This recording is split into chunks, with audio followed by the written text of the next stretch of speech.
The summer sun glared over Maplewood Estates when I first moved into the neighborhood with my daughter, Emily, who at just 12 years old carried more strength in her fragile frame than most adults could ever muster. Because while the world saw her wheelchair as a cage, I knew it was a chariot for her indomitable spirit, and as I unloaded boxes from our dusty old pickup truck, trying to mask the exhaustion of a life that had been far from kind, I could already feel the heavy weight of eyes watching us, judgmental, probing, and unwelcoming, particularly from the woman across the cul-de-sac, a tall figure with sharp eyes that seemed to pierce through even the brightest sunlight, her posture rigid like a soldier guarding territory that wasn't hers to begin with. And though I smiled and waved, hoping to break the icy wall of silence, she turned her back with a snap so deliberate it made my chest tighten, and I knew instantly that she was not just a neighbor, but a problem wrapped in pearls and bitterness, the type of woman who had turned an HOA position into her personal throne, where every blade of grass, every painted fence, and every laugh that dared echo past 9 p.m. was a violation punishable by humiliation, gossip, or worse. Yet, I told myself to focus on Emily, who was humming softly, clutching her stuffed rabbit in her lap, as if the frayed toy could shield her from the world's cruelty, and I bent down to kiss her forehead, promising that this was a fresh start, a safe haven where we'd finally find peace after years of moving from one rental to another. But even as I whispered those words, I caught sight of the woman again, standing with two other neighbors, whispering, pointing, her lips curling into a sneer that told me her mind was already spinning stories about us, about Emily, about how we didn't belong here. And though I wanted to dismiss it as paranoia, my stomach churned with the kind of unease you can't ignore, the kind that whispers, "This is only the beginning." And sure enough, the very next morning when Emily asked if she could roll herself down the sidewalk to watch the ducks at the pond, I agreed, watching her wheels trace delicate patterns against the pavement, her laughter carried on the breeze, until she veered slightly toward the edge of the cul-de-sac, stopping just a few feet from the woman's freshly trimmed rose bushes.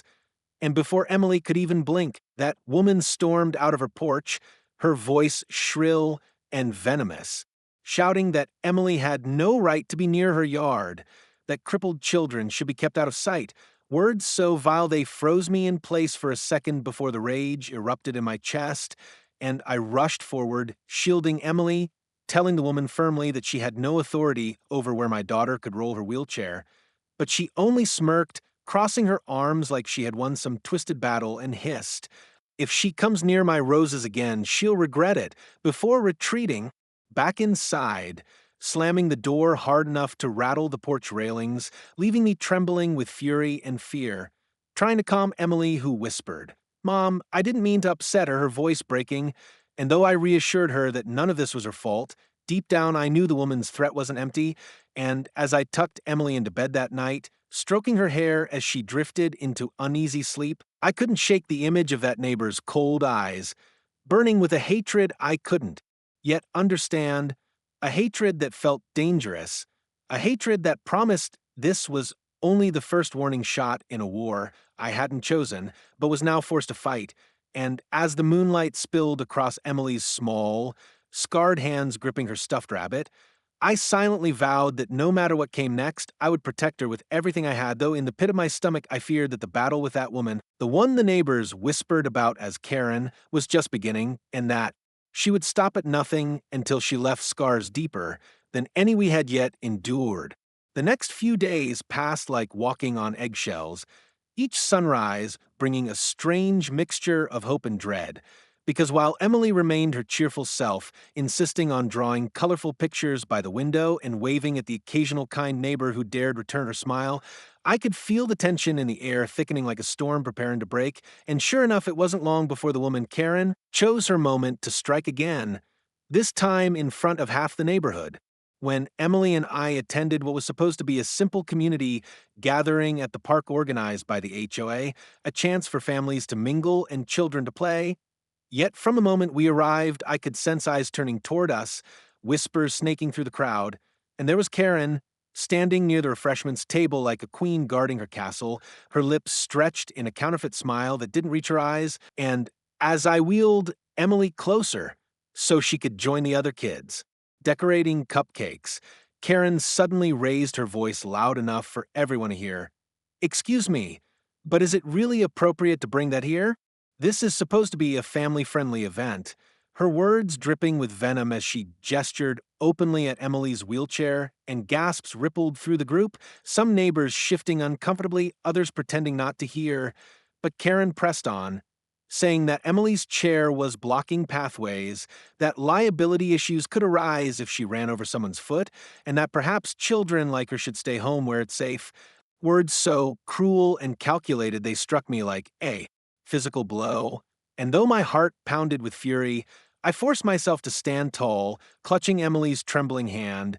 and I said clearly, "My daughter has as much right to be here as anyone else, and no one will silence her joy, not even you." My voice firm but shaking with emotion, and while some neighbors nodded in quiet support, Karen only laughed, her shrill voice echoing across the park as she sneered, "Oh, please, don't play the victim card. Everyone here is too polite to say it, but you're making this neighborhood look bad, and if you don't like the rules, maybe you don't belong here at all." And with that, she turned on her heel, leaving me standing frozen in humiliation, my face burning, Emily whispering through tears, "Mom, why does she hate me so much?" I didn't do anything wrong, and I hugged her tight, telling her she was perfect, though inside I was breaking, wondering how to shield her from such open malice. But the cruelty didn't stop there, because later that evening we found a typed letter stuffed under our door,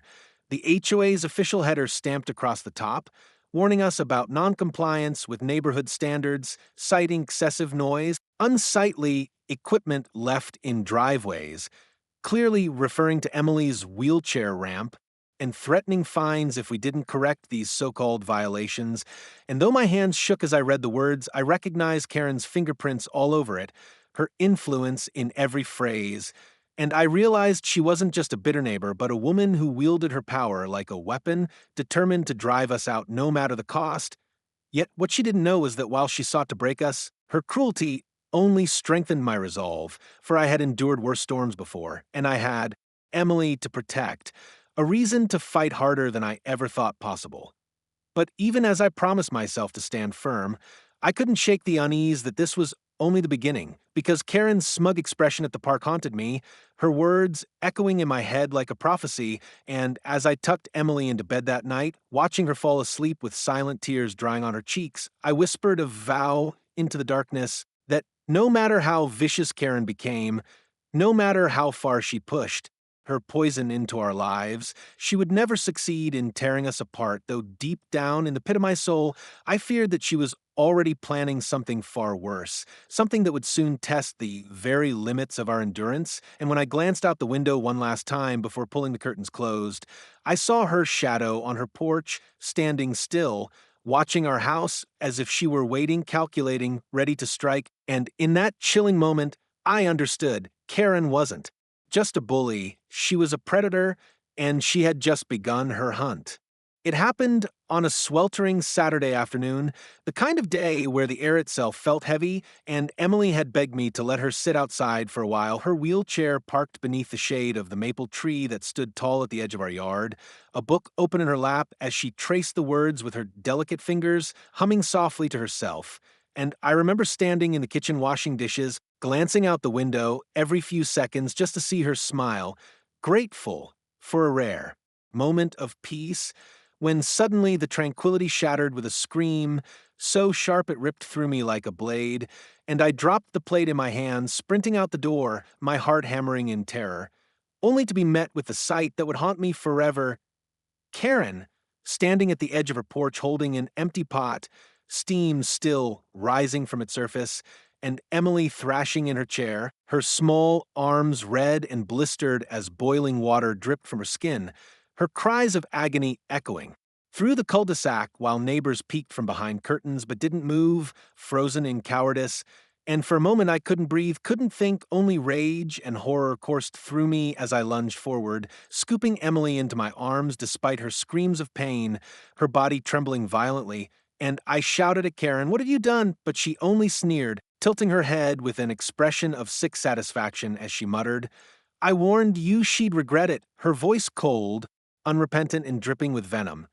And though I wanted nothing more than to tear into her, to unleash every ounce of fury in my soul, Emily's broken sobs yanked me back to reality, reminding me that every second counted. So I ran toward the car, cradling her fragile body, yelling for help, dialing 911 with shaking hands, my voice cracking as I begged them to hurry, to send an ambulance to save my little girl, and the next moments blurred into a haze of sirens, flashing lights, paramedics, rushing to cover Emily's burns with damp cloths as I clung to her hand, whispering over and over that she would be okay, that Mommy was right there, even as guilt clawed at my chest for not protecting her from the monster next door. And when we reached the hospital, the sterile smell of antiseptic mingling with Emily's faint whimpers nearly broke me, but I forced myself to stay strong, signing paperwork with trembling hands, answering questions I could barely comprehend, while the doctors rushed her into a room, leaving me outside the door with nothing but the echo of her cries tearing through my soul. And as I sank into a plastic chair in the waiting room, my face buried in my hands, the weight of helplessness crushing me, I felt the world shift again when a familiar voice broke through the chaos, low and steady yet trembling with emotion. "Where is she? Where's my daughter?" And I lifted my head in disbelief, my breath catching in my throat as I saw him, James, Emily's father, the man I hadn't seen in nearly a decade, standing in his firefighter's uniform still streaked with soot, his eyes wide with panic and grief as he scanned the room. And though our past was complicated, our separation bitter, there was no mistaking the raw fear on his face as he rushed toward me, gripping my shoulders with calloused hands as he demanded to know what happened, and the words spilled from my lips in broken sobs. "Karen, she did this." She poured boiling water on her, and I watched as his expression darkened, fury flashing in his eyes like flames consuming oxygen. And in that moment, I knew that James wasn't just here as a father. He was here as a fighter, a man who had faced death in burning buildings, but had never faced an enemy as cruel as the woman who hurt his little girl. And though my heart ached with 1,000 emotions, anger, grief, regret, I also felt the faintest flicker of hope, because Emily wasn't alone anymore and neither was I. And as James held me close for the first time in years, whispering, "She's going to be okay, I swear it,"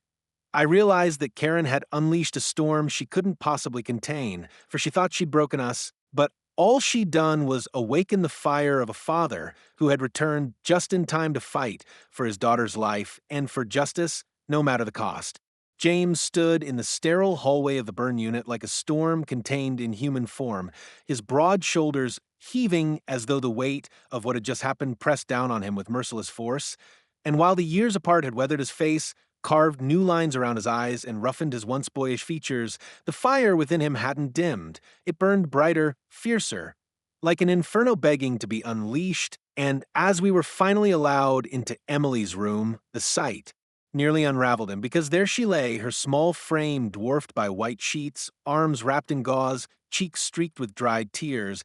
Yet, even in her pain, she blinked awake at the sound of his voice, whispering "Daddy," with such raw, innocent relief that his knees buckled, and he dropped beside her bed, clutching her uninjured hand against his chest, tears filling his eyes as he murmured, "I'm here, baby, I'm here, and I'll never leave you again." And in that instant, all the bitterness of our past dissolved into something greater, something stronger, because nothing mattered now but the broken child between us, the child whose suffering had bound us together again in the most devastating of ways.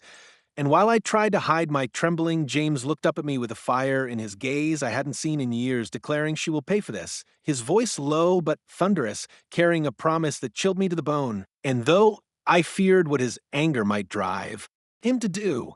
I couldn't deny that a part of me wanted the same, wanted justice so badly it ached. But when Karen had the audacity to strut into the hospital later that evening, wearing her pearl necklace and smug expression as though she were attending a cocktail party instead of facing the consequences of her cruelty, my fear shifted entirely to rage, because she actually had the gall to tell the nurse she was just checking if the situation was exaggerated before looking me dead in the eyes and saying, "You can call the police all you want, but the HOA will back me. You won't win this fight." And James, still in his soot-streaked uniform, stepped forward like a wall of fury, his voice a growl as he said, "You think a piece of paper and a few cowards hiding behind rules will protect you? You just declared war on the wrong family. and Karen's smirk faltered for the briefest moment, but she quickly masked it with a condescending laugh, turning on her heel and leaving the ward with the click of her heels echoing down the hallway. And as silence settled again, James sank into the chair beside Emily's bed, his jaw clenched so tight it seemed like stone, his hands trembling as if trying to contain the inferno raging inside him. And he whispered to me without looking up,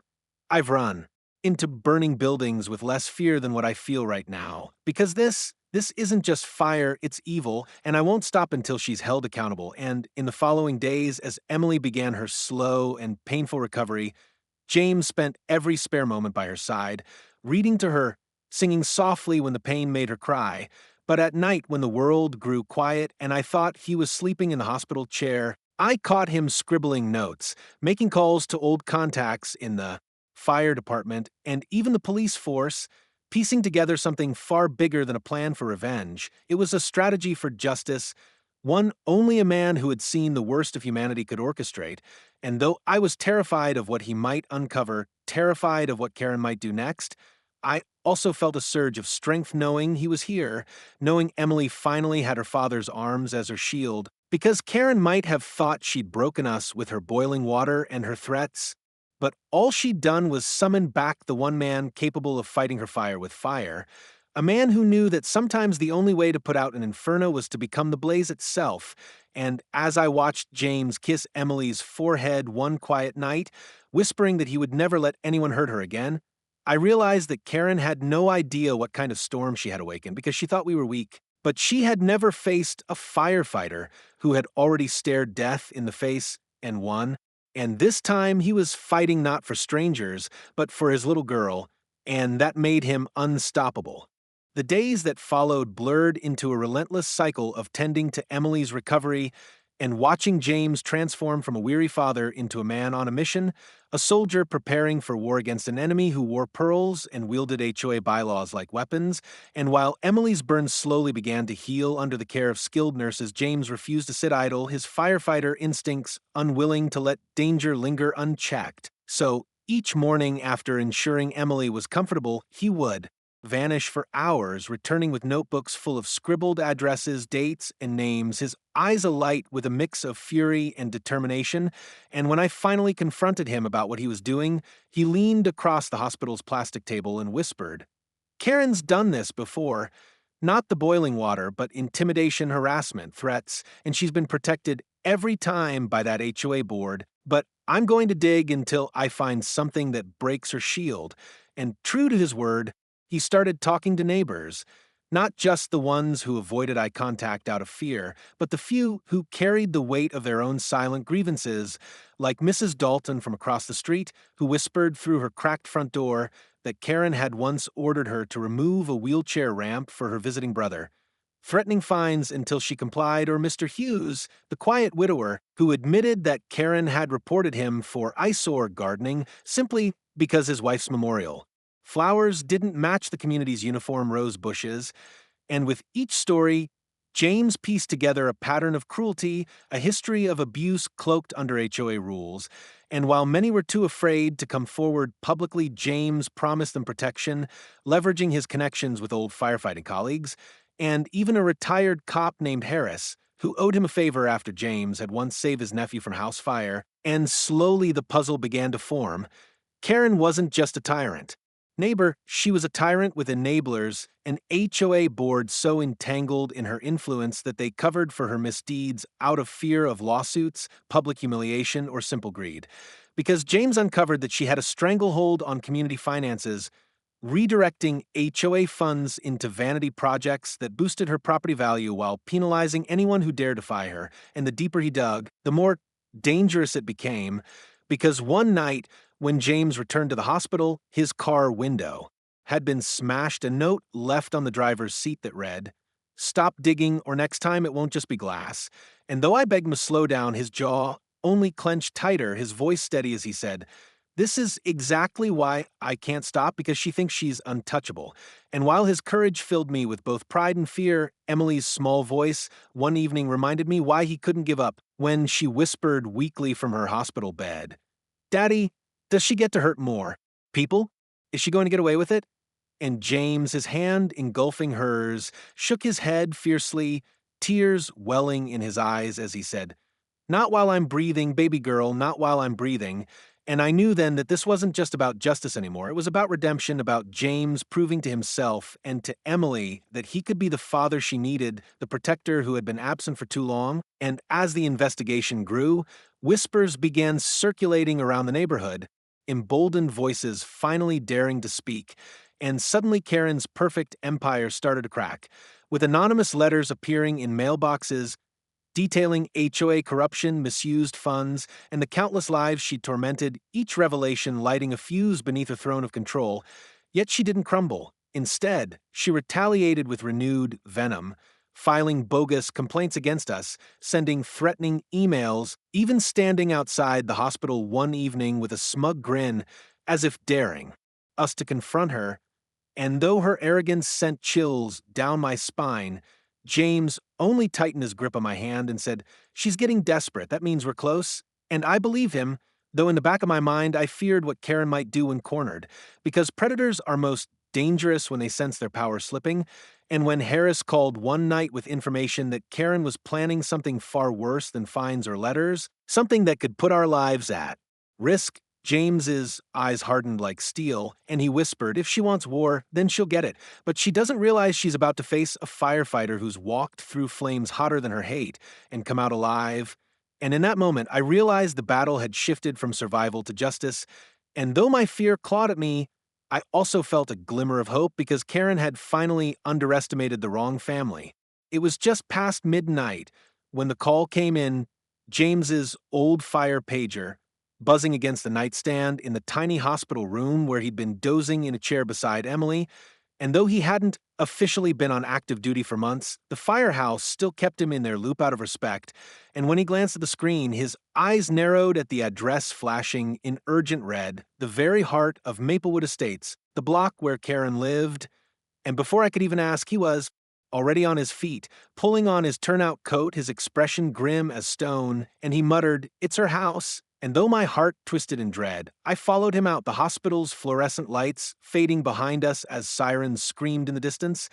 And when we reached the cul-de-sac, chaos reigned, neighbors spilling into the street in their pajamas, faces lit orange by the inferno consuming Karen's perfect two-story colonial,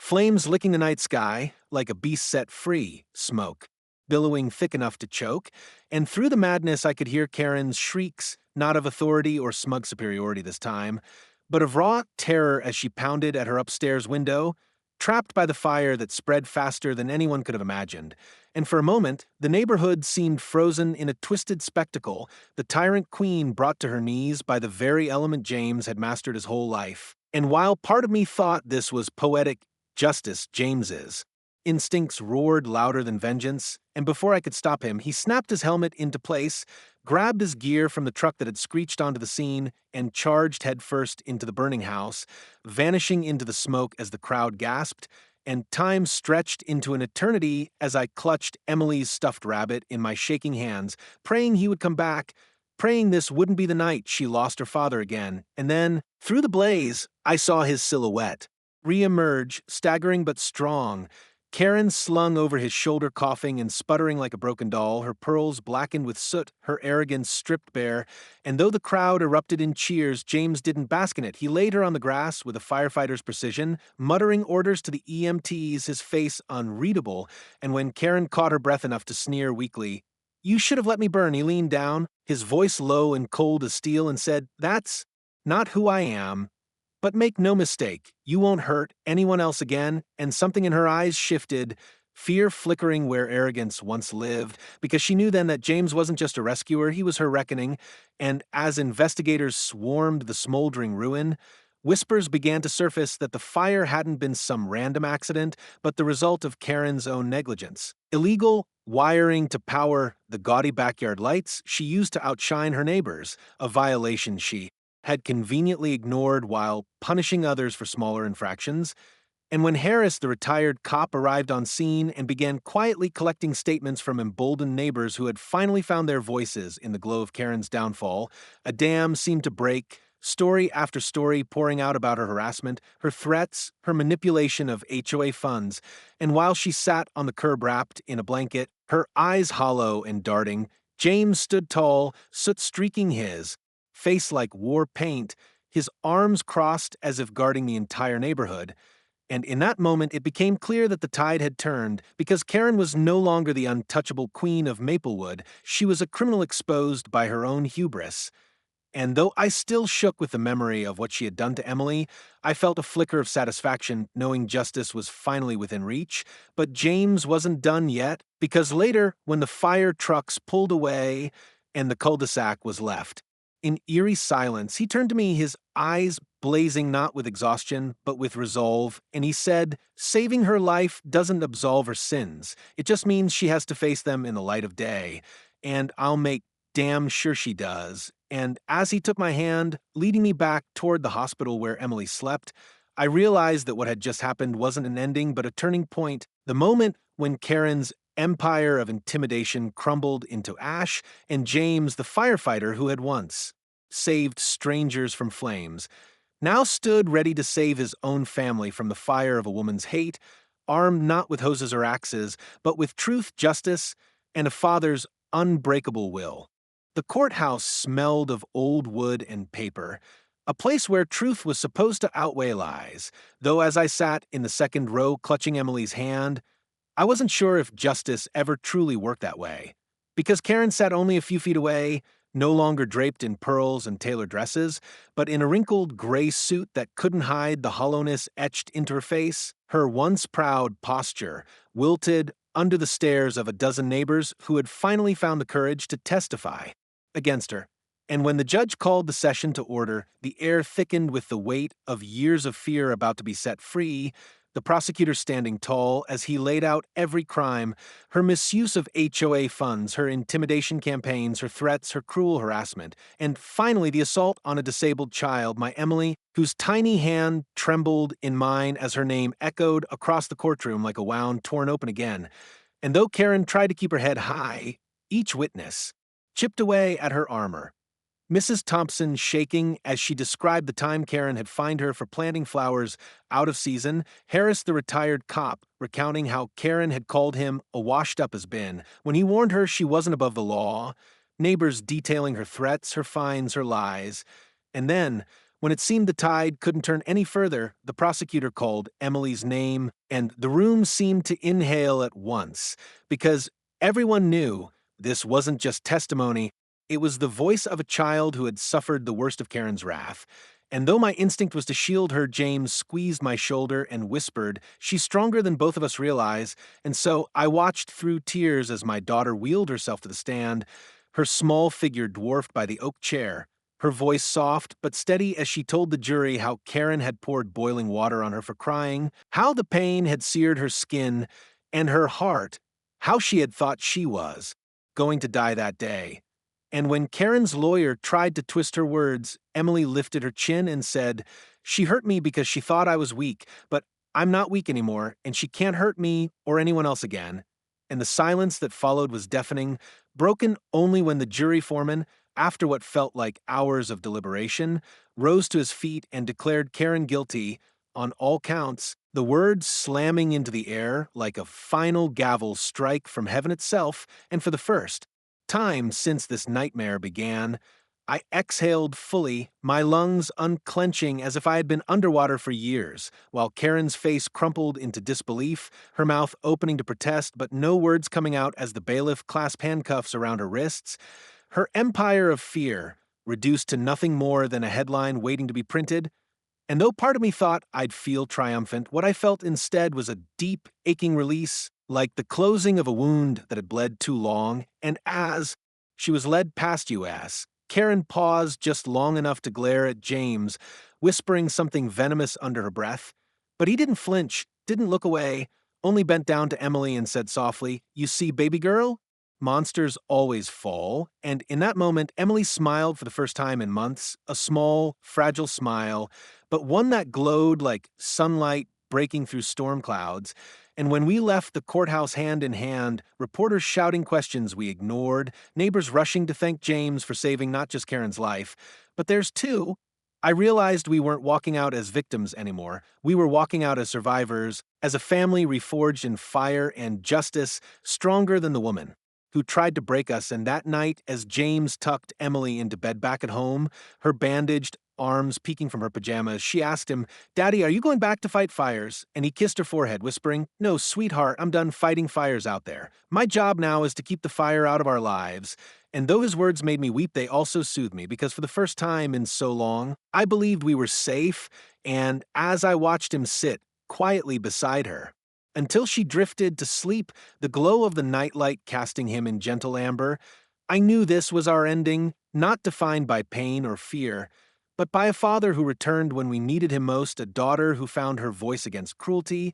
and a family that rose from the ashes of Maplewood stronger than ever, while Karen, once the queen of control, sat in a cold cell, finally powerless, finally facing the fire she could never escape, the fire of her own choices.